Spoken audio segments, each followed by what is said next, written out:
ایک شخص جو عرب کے لوگوں کی آنکھوں کا تارا ہے، جسے سب لوگ سر پہ اٹھائے ہوئے ہیں، صادق اور امین کہتے ہیں، اس کی مثالیں دیتے ہیں، اس کے فیصلوں کا احترام کرتے ہیں، اور وہ اس خاندان سے ہے جو خانہ کعبے کا متولی بھی ہے.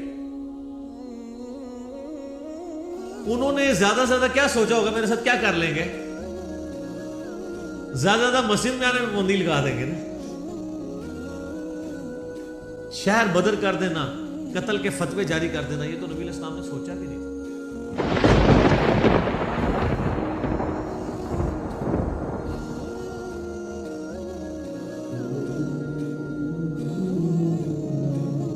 یہ جو سورۃ المدثر کی شروع کی آیات ہیں، یہ نبی صلی اللہ علیہ وآلہ وسلم پہ جو شروع کی وحی نازل ہوئی ہیں ان میں سے ایک ہے. صحیح بخاری اور صحیح مسلم دونوں میں یہ حدیث موجود ہے کہ نبی صلی اللہ علیہ وآلہ وسلم پہ سب سے پہلی وحی نازل ہوئی تھی، اقرأ بسم ربک الذی خلق خلق الانسان من علق، سورۃ العلق کی ابتدائی 5 آیات. پھر اس کے بعد صحیح بخاری اور مسلم میں آتا ہے کہ نبی علیہ السلام پہ جو وحی کا سلسلہ تھا اس میں فترت کا پیریڈ آ گیا، ایسا پیریڈ جس میں آپ صلی اللہ علیہ وآلہ وسلم پہ کوئی وحی نازل نہیں ہوئی، اور اس کی وجہ سے آپ صلی اللہ علیہ وآلہ وسلم بڑے غم زدہ بھی تھے. آپ تو چاہتے تھے جلدی جلدی قرآن نازل ہو، اور اسی دوران کافروں نے طرح طرح کی باتیں بھی کرنا شروع کر دی. تو فترت کے پیریڈ کے بعد جو پہلی وحی نازل ہوئی ہے وہ سورۃ المدثر کی ابتدائی آیات ہیں. لہٰذا آپ صلی اللہ علیہ وآلہ وسلم پہ جو شروع کی وحی نازل ہوئی ہیں ان میں سے یہ بھی چند آیات ہیں. بخاری اور مسلم میں اس کی ڈیٹیل آتی ہے کہ آپ صلی اللہ علیہ وآلہ وسلم فرماتے ہیں کہ جو غار حرا میں مجھ سے ایک فرشتے کی ملاقات ہوئی، جو پوری ڈیٹیل بخاری مسلم میں آئی ہے کہ انہوں نے حضرت جبرائیل علیہ السلام انسانی شکل میں سامنے آئے اور ان کا اقرا پڑھیے، تو آپ صلی اللہ علیہ وآلہ وسلم نے کہا کہ میں پڑھا ہوا نہیں ہوں. 3 دفعہ یہ عمل رپیٹ ہوا، اور پھر جبرائیل نے آپ صلی اللہ علیہ وآلہ وسلم کو اپنے ساتھ سینے کے ساتھ لگایا اور پھر پڑھایا، تو آپ صلی اللہ علیہ وآلہ وسلم نے یہ آیات پڑھی. بخاری اور مسلم میں یہ حدیث ملتی ہے کہ آپ علیہ السلام فرماتے ہیں کہ غار حرا میں جو مجھ پہ فرشتہ نازل ہوا تھا، پھر کچھ عرصہ کے لیے وہ مجھ پر نازل نہیں ہوا، اللہ کی آیات لے کر نہیں آیا. ایک دن اچانک میں نے یہ آبزرو کیا کہ مجھے کوئی شخص پکار رہا ہے، تو جب میں نے نگاہ اٹھا کر اوپر دیکھا تو پورے افق کے اوپر وہی فرشتہ چھایا ہوا تھا. اب ظاہر ہے کہ نبی علیہ السلام کے اوپر ایک دہشت طاری ہوگی. ایک انسان کے لیے تو یہ بڑا عجیب و غریب منظر ہے نا، کہ جہاں تک آپ کو منظر نظر آ رہا ہے کہ بندہ آپ کو اوپر نظر آ رہا ہے اور وہ آپ کو پکار رہا ہے. تو آپ علیہ السلام، بخاری مسلم کے الفاظ ہیں کہ دہشت کے مارے گر پڑے، اور پھر آپ صلی اللہ علیہ وآلہ وسلم واپس آئے اپنے گھر اور سیدہ خدیجہ سے کہا کہ مجھے کمبل اڑا دو. ایک تو وہ والا واقعہ بخاری مسلم میں جو سورۃ العلق کی شروع آیات میں ہوا تھا، اس میں بھی یہی الفاظ ہیں، جس میں پھر سیدہ خدیجہ کہتی ہیں کہ آپ اپنے رشتہ داروں کے ساتھ صلہ رحمی کرتے ہیں، آپ مہمان نوازی کرتے ہیں، آپ غریبوں کا بوجھ اٹھاتے ہیں، آپ لوگوں کا بڑا خیال رکھتے ہیں، اللہ تعالیٰ آپ کو تنہا نہیں چھوڑے گا. اس حدیث میں یہ الفاظ ہیں کہ جب یہ کمبل اڑایا گیا تو پھر اللہ تعالیٰ کی طرف سے اس فرشتے نے ندا دی اور یہ آیات پڑھی، یا ایھا المدثر قم فانذر وربک فکبر وثیابک فطہر.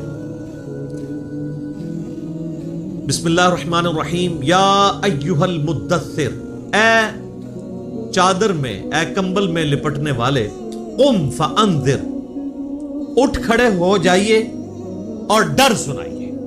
انذار تمام نبیوں کی دعوت کا مرکزی پوائنٹ ہوتا ہے. تبشیر بھی ہے لیکن وہ دوسرے نمبر پہ ہے، اس کے لیے جو دعوت قبول کر لے.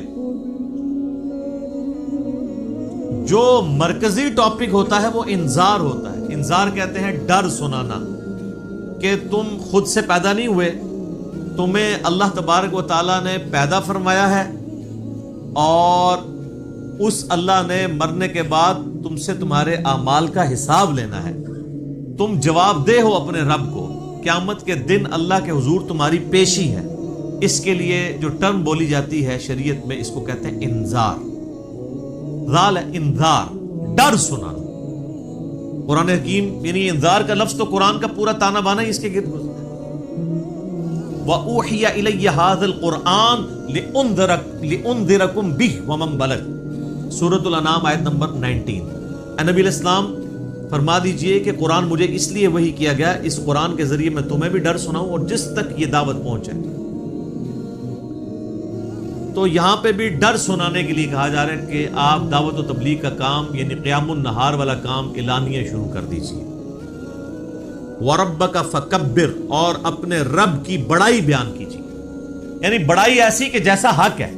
ایک بڑائی تو اپنی زبان سے بیان کرنا ہے نا، وہ تو آپ دیکھ لیں ہماری اسلام کی جو عبادات سینٹرڈ اراؤنڈ جس کلمے کے ہیں نا وہ اللہ اکبر ہے۔ آپ جانور بھی ذبح کرتے ہیں تو کیا پڑھتے ہیں؟ بسم اللہ واللہ اکبر۔ صحیح مسلم میں تکبیرات موجود ہیں۔ پھر آپ عید کی جو تکبیرات ہیں جو صحابہ کرام سے نقل ہوئی ہیں، تابعین سے، المصنف ابن ابی شیبہ میں، اللہ اکبر لا الہ الا اللہ واللہ اکبر وللہ الحمد۔ پھر یہ بھی آئی ہیں اللہ اکبر کبیرہ والحمد للہ کثیرہ وسبحان اللہ بکرۃ واصیلہ۔ پھر سر جو آپ 5 وقت نماز پڑھتے ہیں، 17 فرض رکھتے پڑھتے ہیں، ہر رکعت میں جو انتقال ہے ایک رکن سے دوسرے رکن میں وہ تکبیر کے ساتھ ہے، سوائے رکوع سے اٹھتے وقت سمیع اللہ لمن حمدہ، باقی سب تکبیرات ہیں۔ 4 رکعت کی نماز کے اندر 22 تکبیرات آتی ہیں، 6 تکبیریں پہلی رکعت میں، 6 ہی تیسری میں، اور 5 تکبیرات دوسری رکعت میں اور 5 ہی چوتھی میں، یعنی ایون رکھتے جو ہیں ان میں اللہ اکبر آتا ہے 5 دفعہ، اور جو آڈ رکھتے ہیں تاک رکھتے ہیں ان میں اللہ اکبر آتا ہے 6 دفعہ۔ 22 تکبیرات، تو آپ ذرا یہ دیکھ لیں پھر باقی نمازوں کی ساری پھر سنتیں ملائیں تو سب اللہ اکبر ہی ہے۔ تو یہ تو کلمات ہیں کہ آپ نے اللہ کی بڑائی بیان کرنی ہے، بڑائی اللہ کے لیے ہے۔ ویسے ہم لفظی ترجمہ کر دیتے ہیں اللہ اکبر، اللہ سب سے بڑا ہے، یہ سمجھانے کے لیے ہوتا ہے۔ اصل اس کی جو اپروپریٹ ٹرانسلیشن اردو میں بنے گی وہ یہ ہے کہ تمام بڑائیاں، تمام بزرگیاں اللہ کے لیے۔ عموماً ہم جب اردو میں بڑائی کا لفظ بولتے ہیں نا کہ کوئی بڑا ہے تو اس سے پھر ہمیں وہ ذرا سائز ذہن میں آنا شروع ہو جاتا ہے۔ اللہ تعالیٰ کے لیے تو اس طرح کی تمثیل نہیں ہے نا، لیس کمثلہ شیء وہو السمیع البصیر، اللہ کی مثل کوئی شے نہیں ہے، وہ سننے والا ہے، دیکھنے والا ہے۔ بڑائیاں، تمام طرح کی خوبیاں، بڑائیاں، بڑے سے بڑے آنر کا جو لفظ ہے، کوئی صفت ہے، وہ اللہ کے لیے خاص ہے۔ اسی کے تحت ہم یہ سمجھتے ہیں کہ اللہ تعالیٰ کو اگر کوئی شخص خدا کہہ کر یا گاڈ کہہ کر پکار لے تو یہ جائز ہے، کیونکہ کیپٹل جی سے جو گاڈ لکھا جاتا ہے انگلش میں، یہ اسی خدا کے لیے لکھا جاتا ہے جس کو سب مانتے ہیں۔ فارسی میں خدا کا لفظ اللہ کے لیے بولا جاتا ہے، لہٰذا یہ جو اہل حدیث نے ایک فتنہ کھڑا کیا ہوا ہے اسماء و صفات کا، اور وہ یہ کہتے ہیں یہ خدا کا لفظ بولنا یا گاڈ کا لفظ بولنا یا اللہ کے لیے کوئی بھگوان کا لفظ بول لے تو یہ کوئی اسماء و صفات کا مسئلہ بن جائے گا، یہ کوئی شرکیہ مسئلہ ہو جائے گا، تو یہ ان کے ایک ذہن کی آپ سمجھ لیں کمزوری ہے، ایسا نہیں ہے۔ قرآن عربی میں نازل ہوا ہے، قرآن سے پہلے جتنی کتابیں الہامی ہیں وہ تو دوسری زبانوں میں نازل ہوئی ہیں۔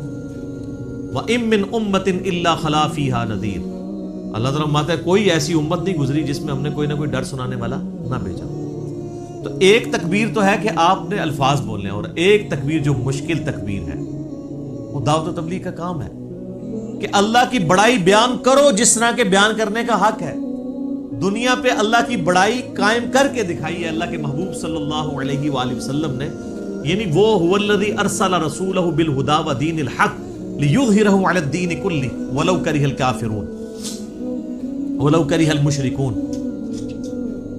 وہی اللہ ہے جس نے الہدا یعنی قرآن اور دین حق کے ساتھ اپنے پیغمبر کو مبعوث کیا تاکہ اسے تمام ادیان پر غالب کر دے، خواہ کافر اس کا برا مانے۔ مسند احمد میں حدیث ہے، نبی علیہ السلام فرمایا قیامت اس وقت تک قائم نہیں ہوگی جب تک کہ دنیا کے ہر گھر میں میرا پیغام نہ پہنچ جائے اور لوگ چاہتے ہوئے یا نہ چاہتے ہوئے اس دعوت کو قبول کر لیں۔ اچھا، یہ بات صحابہ کرام کو تو شاید سمجھ نہ آئی ہو کہ یہ کیسے پاسبل ہے کہ دنیا کے ہر گھر میں اتنا بڑا ڈیٹا کون رکھ سکتا ہے. لیکن سر آج یوٹیوب حافظہ اللہ، گوگل دامت برکاتوں عالیہ، اسلام کے بارے میں کوئی اسٹڈی کرنا چاہے تو اس تک نہیں بات پہنچ سکتی، پہنچ کی ہوئی. ایک واقعہ ہوتا ہے پوری دنیا کے اندر وہ واقعہ پہنچ جاتا ہے. تو یہ ایک میڈیا کی برکت سے یہ ساری چیزیں، اور پھر جب یہ یعنی ایک مزید آگے معاملہ بڑھے گا تو پھر تو دعوت الحمدللہ گھر گھر تک پہنچے. تو اس رب کی بڑائی بیان کرو، ایک تو بولنے کے اعتبار سے، باقی پریکٹیکلی بھی اس کے لیے آپ اللہ تعالیٰ کے گواہ بن کر کھڑے ہو جائیں اور انسانیت کے اوپر حجت تمام کریں.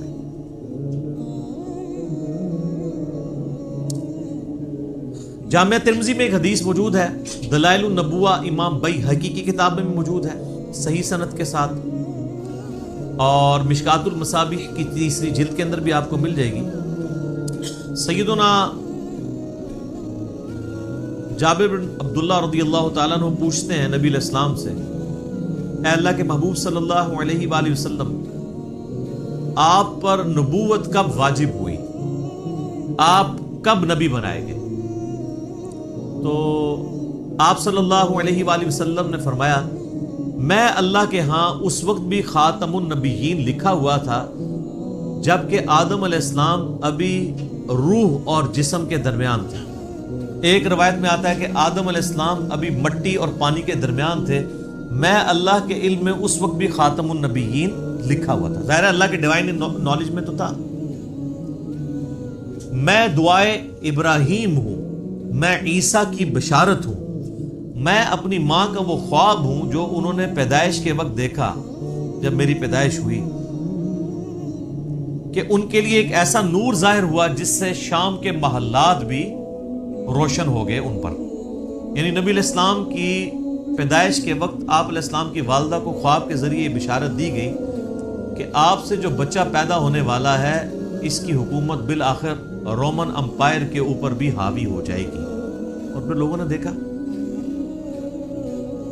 تو لیکن یہ جو ہم جس نبوت کے یعنی مبعوث ہونے کا ذکر کر رہے ہیں وہ نبی علیہ السلام کی مبارک زندگی کے 40ویں سال کے بعد کا معاملہ. آپ علیہ السلام پیدائشی طور پر پیغمبر تھے لیکن مبعوث نہیں ہوئے تھے. اللہ کی طرف سے آپ کی بعثت نہیں ہوئی تھی. اللہ کی حفاظت میں ضرور تھے. نبی تو اللہ کی حفاظت میں ہوتا ہے، لیکن نبی کو یہ خود نہیں پتا ہوتا کہ میں اللہ کا پیغمبر ہوں جب تک کہ اللہ اسے مبعوث نہ کرے. سورہ شورى میں واضح ہے، ما كنت تدری ما الکتاب ولا الایمان. اے نبی، قرآن کے نزول سے پہلے نہ تو آپ کتاب سے واقف تھے اور نہ ایمان کی تفصیلات کو جانتے تھے، بلکہ اللہ نے اس کتاب کو آپ کے لیے ہدایت کا ذریعہ بنایا. وَإِنَّكَ لَتَهْدِي إِلَىٰ صِرَاطٍ مُسْتَقِيمٍ، اور اب آپ بھی لوگوں کو سیدھے راستے کی طرف بلاتے ہیں. حتیٰ کہ صحیح بخاری میں سیدنا ابو بکر الصدیق رضی اللہ تعالیٰ عنہ کا ایک بڑا خطرناک قسم کا خطبہ موجود ہے. خطرناک میں اس لیے کہہ رہا ہوں کہ پاکستان میں 295C لگی ہوئی ہے، ورنہ حضرت ابو بکر میں فٹ کر دیتے جو انہوں نے ڈاکٹرائن بتائی ہوئی ہے. صحیح بخاری میں خطبہ موجود ہے، میرا ایک یوٹیوب پہ کلپ بھی ہے، صحیح اور بخاری اور مسلم سے قرآن کے فضائل پہ 8 احادیث. اس میں میں نے یہ حدیث بتائی تھی کہ سیدنا ابو بکر جب خلیفہ بنے رضی اللہ تعالیٰ عنہ علیہ السلام، تو انہوں نے جب پہلا خطبہ دیا تو اس میں ان کے الفاظ ہیں کہ اللہ تعالیٰ نے محمد صلی اللہ علیہ وآلہ وسلم کو اس کتاب کے ذریعے ہدایت دی. ذرا الفاظ سننے، محمد کو اللہ نے اس کتاب کے ذریعے ہدایت دی اور اب تم نے یہ کتاب کا پیغام ان کی امت تک آگے پہنچانا ہے. شکر ہے ادھر کوئی کھڑا نہیں ہو گیا کہ یار امیر المومنین یہ آپ کیا کہہ رہے ہیں، نبی علیہ السلام پہلے گمراہ تھے. نعوذ باللہ، گمراہ نہیں تھے، لیکن آپ کی ہدایت ڈیٹم لیول کی تھی، بنیادی تفصیلات نہیں تھی اس میں. قرآن میں وَوَجَدَكَ ضَالًّا فَهَدَىٰ، اے نبی آپ کو ہم نے اپنی محبت میں حق کی تلاش میں خود رفتہ پایا تو منزل مقصود تک پہنچاتی. یہ گمراہی والا ترجمہ تو غلط کیا ہے، اس کے اوپر جو بریلوی گرفت کرتے ہیں نا اہل حدیث اور دیوبند کی، وہ ٹھیک کرتے ہیں. ضال کا مطلب نبی علیہ السلام کے لیے گمراہی نہیں ہوگا. ضال کا ایک مطلب کسی کی محبت میں ڈوبنا بھی ہوتا ہے، جیسا کہ یوسف علیہ السلام کے بھائیوں نے اپنے والد کے بارے میں کیا کہا تھا؟ ان ابانا لفی ضلال مبین، ہمارے ابا جان تو اس بیٹے کی محبت میں ڈوب چکے ہیں. وہ یہ تو نہیں کہہ رہے تھے ہمارا ابا گمراہ ہو گیا ہے، وہ یہ کہہ رہے تھے کہ یہ اس ایک بیٹے کی محبت میں ڈوبا ہوا ہے، ہمیں بھی ذرا توجہ دیں. تو یہ ووجدہ کا ضالن فہدا، اس کا ترجمہ جو ہے وہ احمد بریلوی صاحب نے ٹھیک کیا ہے کہ تمہیں اپنی محبت میں خود رفتہ پایا تو منزل مقصود تک پہنچا دیا. تو قرآن کے ذریعے اللہ تعالیٰ نے آپ علیہ السلام کی ہدایت کو کامل کیا. تو نبی پیدائشی طور پہ نبی ہوتا ہے لیکن اسے پتہ نہیں ہوتا جب تک مبعوث نہ ہوتا. ورنہ تو بخاری مسلم میں جو حدیث آتی ہے کہ نبی علیہ السلام کو جب پہلی دفعہ فرشتہ نظر آیا ہے تو آپ کی حالت جو ہوئی ہے، مطلب آپ تو خوش ہو جاتے ہیں کہ میں 40 سال سے انتظار کر رہا تھا، شکر ہے تو آ گیا. الٹا آپ علیہ السلام پریشان ہو گئے. حتیٰ کہ بخاری مسلم کے الفاظ ہیں، سیدہ خدیجہ سلام اللہ علیہا ان کو اپنے کزن ورقہ ابن نوفل کے پاس لے گئی. انہوں نے جب نبی علیہ السلام کی کنڈیشن سنی، وہ نابینا ہو چکے تھے، انہوں نے کہا یہ تو وہی لگتی ہے، وہی والی وہی جو موسیٰ علیہ السلام پہ نازل ہوئی تھی. تو پھر انہوں نے کہا کہ عنقریب آپ کی قوم آپ کو نکال دے گی یہاں سے. ہائے ہائے ہائے ہائے. نبی علیہ السلام نے کہا کہ میری قوم مجھے یہاں سے نکال دے گی، یہ تو مجھ سے بڑی محبت کرتے ہیں.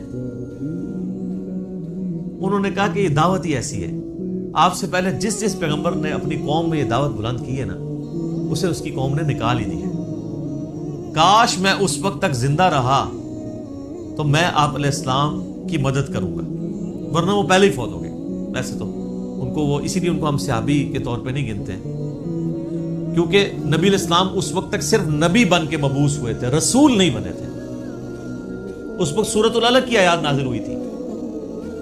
رسول تب بنے جب یہ آیات نازل ہوئی ہیں کہ اب آپ کھڑے ہوں اور لوگوں کو دعوت و تبلیغ کا کام کریں. پہلے صرف یہ تھا کہ آپ کے اوپر وہ حقیقتیں آشکار ہوئی تھی، اور 40ویں سال یہ معاملات شروع ہو گئے تھے. صحیح مسلم میں حدیث ہے کہ نبی علیہ السلام نے فرمایا کہ میں اس پتھر کو بھی پہچانتا ہوں جو بعثت سے پہلے مجھے سلام کیا کرتا تھا.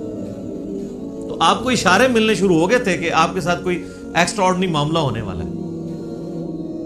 ورنہ آپ دیکھیں نا، آپ گزر رہے ہو اور پتھر آپ کو سلام کر رہا ہو تو بندے کو ایک بار یعنی چیزوں کا آئیڈیا ہونا شروع ہو جاتا ہے کہ کوئی میرے ساتھ ایکسٹرا آرڈنری. اور پھر آپ دیکھ لیں کہ آپ علیہ السلام پہ جب یہ سارے معاملات ہوئے نا تو اللہ نے آپ کا دل کیسا مضبوط کیا ہے کہ ایک لمحے کے لیے بھی آپ کو یہ خیال نہیں آیا کہ میں کسی غلط راستے پہ چل رہا ہوں. ایکسپیرینس واقعی پہلا تھا، اس کی وجہ سے آپ پریشان ضرور ہوئے لیکن آپ کا کانفیڈنس کبھی لوز نہیں ہوا کہ یہ کیا ہو رہا ہے. ایسا نہیں کبھی ہوا. وہ اللہ نے دل مضبوط کیا. اور یہ پیغمبر کے ساتھ غیبی تائید ہوتی ہے. بعض اوقات پیغمبر جو ہیں وہ بچپنے میں ہی بولنا شروع کر دیتے ہیں. سورہ مریم میں آتا ہے، سورہ آل عمران کے اندر آتا ہے کہ حضرت عیسیٰ علیہ السلام جو ہیں وہ ماں کی گود میں بھی کلام کر رہے ہیں. اللہ تعالیٰ چاہے تو، اور وہ کیا کہہ رہے ہیں کہ مجھے اللہ نے پیغمبر بنایا ہے، مجھے کتاب دی ہے اور مجھے مبارک بنایا ہے، اور میں اپنے ماں باپ، میں اپنی ماں کے ساتھ اس نے سلوک کرنے والا مجھے بنایا ہے. سلام ہو اس دن پر جس دن میں پیدا ہوا، جس دن میں مروں گا اور جس دن میں اٹھایا جاؤں گا. یہ ساری گفتگو وہ کر رہے ہیں ماں کی گود میں. ان کو اللہ نے اسی وقت مبعوث کر دیا. اکثر انبیاء کو اللہ تعالیٰ نے 40 سال کی عمر میں مبعوث کیا، کیونکہ 40 سال کی عمر جو ہے نا یہ میچورٹی کی عمر ہے. حضرت موسیٰ علیہ السلام کو بھی 40 سال کی عمر میں مبعوث کیا. اس کے بعد انسان یعنی دنیا کے سارے حقائق دیکھ چکا ہوتا ہے، اتنے ایکسپیرینس اس کو آ چکے ہوتے ہیں کہ وہ اب ایک بڑے لیول کی دعوت کو لانچ کر سکتے ہیں. اور جو لوگ ذرا اس سے پہلے شروع ہو جاتے ہیں دعوت کے حوالے سے تو وہ اللہ تعالیٰ کی طرف سے کوئی ایکسٹراڈنری کسی کے ساتھ معاملہ ہو سکتا ہے، جس طرح حضرت عیسیٰ علیہ السلام تھا. اور جب انہوں نے یہودیوں کو ایڈریس کرنا شروع کیا ہے اس وقت ہارڈلی آپ کی عمر 25 سال تھی حضرت عیسیٰ علیہ السلام کی، جب یروشلم میں جا کے انہوں نے یہودی پادریوں کو للکارنا شروع کیا. بڑے بڑے بزرگوں کی گستاخیاں جب حضرت عیسیٰ نے شروع کی ہیں اس وقت ان کی عمر صرف 25 سال تھی.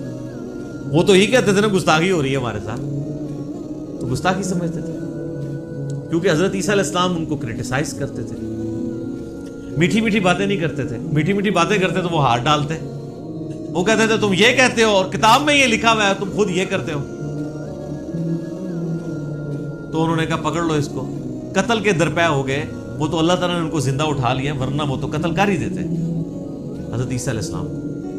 تو اس میں میں ایک بڑا تلخ جملہ بولتا ہوں کہ حضرت عیسیٰ علیہ السلام جو یہودیوں نسل تھے, یہودیوں نے اپنے علماء کے زیر اثر ان کے قتل کے اوپر آمادگی ظاہر کر دی. یہ علماء کا فتنہ اتنا بڑا فتنہ ہے کہ یہ فتنہ وقت کے پیغمبر کے خلاف بھی کھڑا ہو جائے تو اس کو بھی دنیاوی طور پہ فیل کر دیتا ہے. دنیاوی طور پہ تو فیلئر ہی ہے نا. 12 بندے صرف ایمان لے کے آئے, اپنی بھی جان اللہ نے بچائی. دنیا میں تو یہ دیکھا جاتا نا اس کے کروڑوں فالوور ہوں, تبھی تو بتا رہے ہوتے ہیں نا جی جناب اتنا بڑا اجتماع ہوا ہے, اتنے جلسے میں لوگ آئے. وہ کیوں بتا رہے ہوتے ہیں؟ کامیابی کے لیے. حضرت عیسیٰ علیہ السلام کے جلسے میں کتنے لوگ ہوتے تھے؟ 12, وہ بھی 2 بھی گلیلیا جھیل کے کنارے جا کے. وہ باقی تو بات ہی نہیں سنتے تھے. انہوں نے 2 بیوں کو بات سمجھ آ گئی. وہ جناب اللہ کی مرضی ہے کسی کو بات سمجھ آ جائے. ابو جہل کو سمجھ نہیں آئی ہے, بلال حبشی کو سمجھ آ گئی ہے, عمار ابن یاسر کو سمجھ آ گئی ہے, یاسر اور سمیہ کو سمجھ آ گئی ہے, رضی اللہ عنہم اجمعین وعلیہم السلام اجمعین. والذین جاہدوا فینا لنہدینہم سبلنا, جو لوگ کوشش کریں گے انہی کو بات سمجھ. تو نبی علیہ السلام کا باقاعدہ حکم ہوا ہے کہ آپ نے اپنے رب کی بڑائی کے لیے کھڑے ہو جانا ہے. وَثِيَابَكَ فَطَهِّرْ, اور اپنے کپڑوں کو پاک رکھنا ہے. یعنی پیغمبر مبعوث ہوا ہے اور اسے کپڑوں کی پاکیزگی کا حکم دیا جا رہا ہے. اور صوفیاء کے ہاں جس نے سب سے زیادہ گندے کپڑے پہنے وہ اتنا بڑا بزرگ ہوتا ہے. Point to be noted. ہاں آپ تصوف کی کتابیں پڑھ کے دیکھیں سر, یہ تذکرۃ الاولیاء جو ایک سمجھ لیں مدر بک ہے تصوف کی, شیخ فرید الدین عطار المتوفا 632 ہجری, جس کے حوالے فضائل اعمال, فضائل صدقات, فضائل سنت, یہ سارے بزرگ بابوں کی کتابوں میں ملیں گے, جن سے اب طارق جمیل صاحب نے بھی اعلان برات کر دیا ہے اللہ کے فضل سے. وہ سارے واقعات ادھر سے ہی چھاپے مارے ہوئے. اس میں آپ کو کئی بزرگوں کا ملے گا کہ ان کو جوئیں پڑی ہوئی ہوتی تھی, اگر کوئی جوں نیچے گرتی تھی وہ اٹھا کے پھر رکھ لیتے تھے اوپر, کہتے تھے میرے اللہ کی مہمان ہے. لوگ کہتے ہیں سبحان اللہ.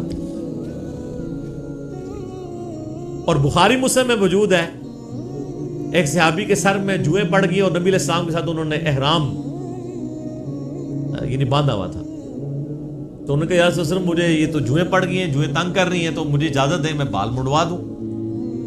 اب آپ جب تک احرام کی ساری پابندیوں سے آزاد نہیں ہوتے ہیں اس وقت تک تو بال نہیں منڈوا سکتے. پھر نبی علیہ السلام نے ان کو بال منڈوانے کی اجازت دے دی اور اس کے اگینسٹ پھر انہوں نے جو ہے نا وہ ایک دم بھی دیا. تو بعد کے بزرگ جو ہیں وہ جوئیں اٹھا کے اوپر رکھتے ہیں, گندے مندے رہتے ہیں. اور بلکہ سب سے بڑا بزرگ وہ ہوتا ہے جو گندا بھی نہ رہے, کپڑے ہی سارے اتار دے, اس کو سب سے بڑا بزرگ مانا جاتا ہے. وہ کہتے ہیں مجذوب ہے یہ, یعنی اللہ تعالیٰ کی محبت میں غرق ہو چکا ہے. یعنی اس کا مطلب ہے کہ اللہ کی محبت میں غرق ہونے کا مطلب یہ ہے کہ بندے کے کپڑے پہلے چلے جاتے ہیں. تو اللہ تعالیٰ کی معرفت سب سے زیادہ مخلوقات میں سے کن کو ہوتی ہے؟ انبیاء کو. تو کہیں ملتا ہے کہ انبیاء کرام علیہ السلام پہ جب اللہ کی محبت کا غلبہ ہوتا تھا تو وہ کپڑے اتار دیتے تھے؟ کہیں ملتا ہے ایسی بات؟ تو یہ پھر اس لیے ہم کہتے ہیں کہ انبیاء کا جو دین ہے وہ اور ہے, بابوں کا دین اور ہے اور کتابوں کا دین اور ہے. یہ بابوں کا دین ہے اور کتابوں کا دین وہ ہے جو صحیح سند کے ساتھ صحابہ اکرام اہل بیت کے ذریعے اور بعد میں محدثین کے ذریعے دین ہم تک پہنچے. نبی علیہ السلام کو شروع کی وحی میں کہا جا رہا ہے کہ آپ نے اپنے کپڑوں کو پاک صاف رکھنا, روحانی طور پہ بھی پاک رکھنا ہے. یعنی ایک اللہ تعالیٰ نے جیسا کہ سورۃ الاعراف میں آتا ہے کہ تقویٰ کا لباس سب سے بہتر لباس ہے. تو وہ یعنی آنکھوں کی پاکیزگی, ہاتھوں کی پاکیزگی, ایک تو فزیکل نجاست سے بھی اور روحانی طور پہ بھی, حرام کی طرف نگاہ نہ اٹھے, ہاتھ حرام کی طرف نہ بڑھے. تو فزیکل نجاست بھی ختم کرنی ہے اور انٹلیکچوئل نجاست بھی ختم کرنی ہے. اور کیا کرنا ہے؟ وَالرُّجْزَ فَاهْجُرْ, اور بتوں سے بھی آپ نے دور رہنا. آپ علیہ السلام پیدائشی طور پہ ہی بتوں سے ہمیشہ دور رہے. اب اسٹرکٹلی آ رہا ہے کہ اس چیز کو آپ نے اب پریکٹس کرنا ہے. وَلَا تَمْنُن تَسْتَكْثِرْ، اور کسی پر احسان نہ کیجئے زیادہ لینے کی نیت سے. یعنی کسی کے ساتھ اگر آپ نیکی کر رہے ہیں تو دماغ میں یہ نہ رکھیں کہ میں اس کے ساتھ نیکی کر رہا ہوں تو یہ بدلے میں میرے ساتھ کرے گا. بے لوث ہو کے کریں، ایثار کے جذبے کے تحت. وَلِرَبِّكَ فَاصْبِرْ، ہائے ہائے یہ ہے بات. اپنے رب کے لیے صبر پھر اختیار کیجیے. یعنی آپ کو بتایا جا رہا ہے کہ آپ یہ معاملہ کوئی اتنا آسان نہیں ہونے والا. آپ ذرا دیکھیں جب یہ آیات نازل ہو رہی ہیں اس وقت تو آپ علیہ السلام کے تو دماغ میں بھی نہیں یہ بات کہ میرے ساتھ آگے ہونا کیا ہے. ایک شخص جو عرب کے لوگوں کی آنکھوں کا تارا ہے، جسے سب لوگ سر پہ اٹھائے ہوئے ہیں، صادق اور امین کہتے ہیں، اس کی مثالیں دیتے ہیں، اس کے فیصلوں کا احترام کرتے ہیں، اور وہ اس خاندان سے ہے جو خانہ کعبے کا متولی بھی ہے. انہوں نے زیادہ سے زیادہ کیا سوچا ہوگا میرے ساتھ کیا کر لیں گے؟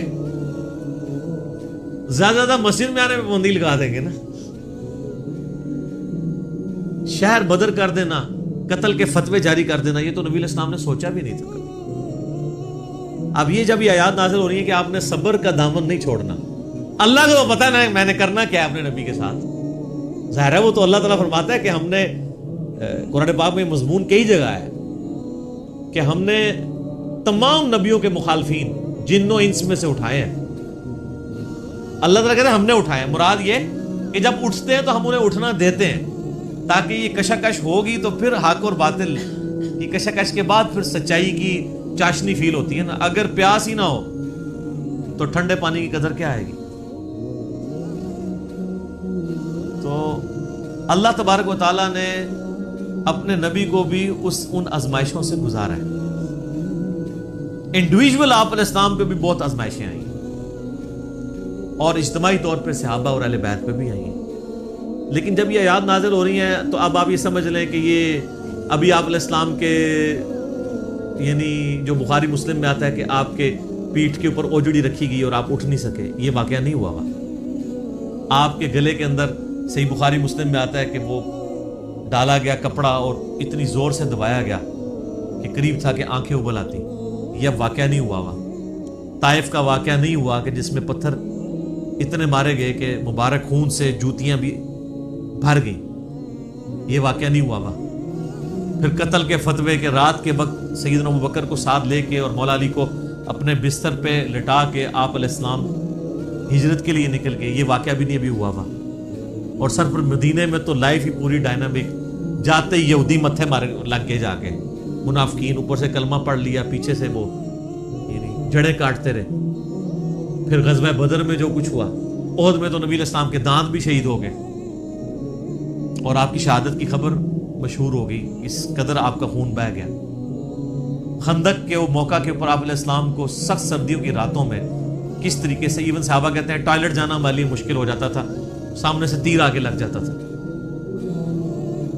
اس کے بعد پھر صلح حدیبیہ والی جو مشقت کاٹنی پڑی، اتنا پیدل سفر کر کے، پھر ایک پیس ٹریٹی کر کے واپس جانا پڑ گیا، عمرہ بھی نہیں کیا.